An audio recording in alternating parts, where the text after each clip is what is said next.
Dennis van Dijkhuizen in de sneeuw. Ja, dat klopt, ja. Ja, leuk om hier weer aanwezig te zijn. Ja. Het is alweer 2 jaar geleden dat ik hier was. Moet jij niet heel druk bezig zijn met de voorbereidingen van het WK? Ja, dat was de vorige keer wel. Ja, hebben we een WK-nummer gemaakt en is vrij goed aangeslagen. Maar ja, dit jaar slaan we even over. Nou, ik heb heel wat meegemaakt de laatste 2 jaar. Ja, veel ups en downs, maar meer downs. En ik heb afscheid genomen van een paar mensen. Want dan zat ik gewoon niet lekker bij in mijn vel. En nu doe ik het lekker allemaal zelf. En ja, kan ik met trots eindelijk mijn debuutalbum presenteren, Een Nieuwe Weg.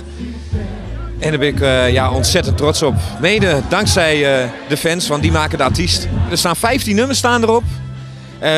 Waarvan ja, heel veel singles zijn uitgekomen in het verleden. Maar ook een aantal schitterende nieuwe nummers. Een gedeelte is opgenomen bij Koos Alberts. Gedeelte is opgenomen bij Edwin Verhoeflaak. Edwin Verhoeflaak heeft ook arrangement gemaakt voor sommige nummers. En bij de Koos Alberts studio was dat Bart van der Post. Ja, de meeste nummers die zijn ja, geschreven door Henny Thijssen. En een aantal nummers, tekst en muziek. Of de muziek dan gemaakt door Henny Thijssen en Frank van Etten. We gaan kijken van het album welk nummer waar we een clip van gaan maken.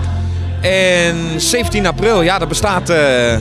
TV Oranje en Radio NL die bestaan 5 jaar en Radio Twente die bestaat al 4 jaar. En daar gaan we dus ook zingen en van 1 nummer een clip opnemen. En dan heb ik op mijn Hives een poll gemaakt en dan kunnen de mensen kiezen uit van welk nummer ik een clip zou moeten maken. Voor mijn Hives is dat www.dennisvandijkhuizen.hives.nl.